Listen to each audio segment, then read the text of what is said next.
Hello everyone. आज के इस वीडियो में हम भैषज्य कल्पना के बारे में पढ़ेंगे। भैषज्य कल्पना में पंच कसाई कल्पना मोस्ट इम्पॉर्टेंट टॉपिक है हमेशा से। तो चलिए स्टार्ट करते हैं बिना किसी विलंब के।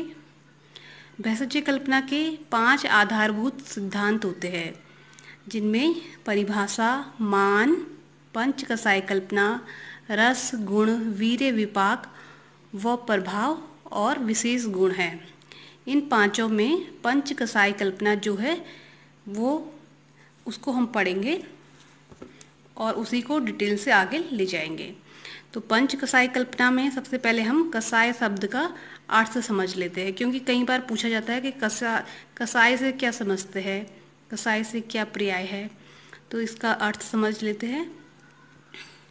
सेवन के समय कंठ में लगने के कारण या अरुचिकर होने के कारण, संपूर्ण रोगों का नाश करने के कारण संपूर्ण योगों में कसाय शब्द का प्रयोग किया जाता है।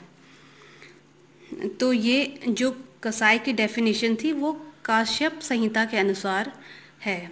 तो मैंने यहाँ पर लिख दिया है, आप चाहे तो लिख सकते हैं या इसको छोड़ भी सकते हैं, लिख दे तो अच्छा रहता है। अब आगे, कसाय कल्प 5 प्रकार के बताए गए हैं। ये पंच कसाई कल्पना की इंट्रोडक्शन में आ जाएगा। ये कसाय कल्प 5 प्रकार के बताए गए हैं, जिन्हें हम पंच कसाय कल्पना कहते हैं। ये पांचों कसाय 5 रस वाले द्रव्यों से बनते हैं, जिनमें फर्स्ट है स्वरस, कल्क। ये पंच कसाई कल्पना के 5 भाग है, स्वरस, कल्क, क्वाथ, हिम, फांड। और ये पांचों चरक के अनुसार है।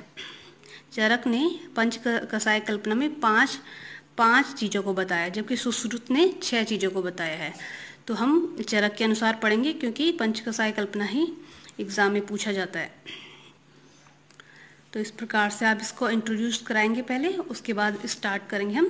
पहला स्वरस कल्पना, आप इसको नोट कर लीजिए अपनी कॉपी में, एक अलग अलग सब्जेक्ट की कॉपी बना के उसको नोट कर लीजिए। किसी भी वानस्पतिक द्रव्य का जो अपना रस होता है उसे स्वरस कहते हैं। इसे निम्न क्रिया द्वारा प्राप्त किया जाता है। तो छोटी सी डेफिनेशन है इसकी, और इसकी विधि है जो कैसे इसको प्राप्त किया जाता है। तो निष्पीड़न पहला है, अनुकल्प दूसरा, और तीसरा है पुटपाक। तो 3 विधियां है। इसमें से हम निष्पीड़न देख लेते हैं। इस विधि द्वारा संपूर्ण आर्द्र वनस्पतियों के पत्तों, फूल, फल, त्वक, कंदमूल में रस निकाला जाता है। तो इस प्रकार से देख लीजिए, एक छोटी सी डेफिनेशन है इसकी। इसके बाद अनुकल्प देखेंगे हम। सेकंड देख लीजिए, अनुकल्प विधि। सूखे द्रव्य का यवकूट चूर्ण बनाकर समगुण जल या द्विगुण जल, मतलब समान जल, जितना चूर्ण है उतना ही जल या उससे दुगना जल में मिट्टी के पात्र में रात भर या दिन रात रखे, फिर इसे अच्छी तरह से मसल कर कपड़े से छान कर स्वरस के समान उपयोग में लाए। तो इस प्रकार से अनुकल्प विधि से स्वरस तैयार होता है। अब देखते हैं पुटपाक विधि। सर्वप्रथम द्रव्यों के पत्तों को कूटकर पीसकर कल्क बना दिया जाता है। फिर उस कल्क को गोला बनाकर उस पर वटपत्र, कश्मीरी पत्र, जामुन पत्र में लपेटकर धागे से बांध ले। फिर इस पर गेहूं के आटे का लेप कर ले। उसके बाद चिकनी मिट्टी का 2 अंगुल मोटा लेप करना चाहिए। यहाँ पर मैं लिखना भूल गई, गेहूं के आटे का 1 अंगुल लेप करना चाहिए। कुछ देर सूखने के बाद उपलों की अग्नि में पकाया जाता है, जब तक वह लाल ना हो जाए। तत्पश्चात उसे अग्नि से हटाकर ठंडा होने के लिए रख दे। फिर लेप को हटाकर ग्रहण करना चाहिए। इस कल्क को निचोड़कर स्वरस प्राप्त होता है।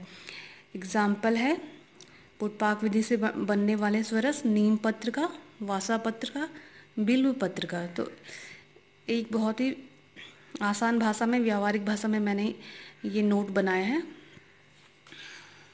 ताकि आपको आसानी रहे। मात्रा देख लीजिए, आधा पल अर्थात 2 तोले या 25 ml।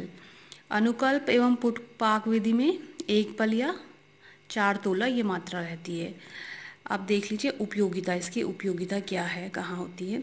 रोग निवारण हेतु अनुपान सहपान में, औषध निर्माण में, भावनादि रूप में, द्रव्यों के शोधन में इसका उपयोग होता है। प्रक्षेप मात्रा 1 गोला या 6 ग्राम। प्रक्षेप क्या होते हैं? जीरा, सौंठ, मधु, गुड़, सैंधव, लवण, क्षार। तो ये आपका हो जाता है स्वरस कंप्लीट। अगले वीडियो में हम कल्क को पढ़ेंगे।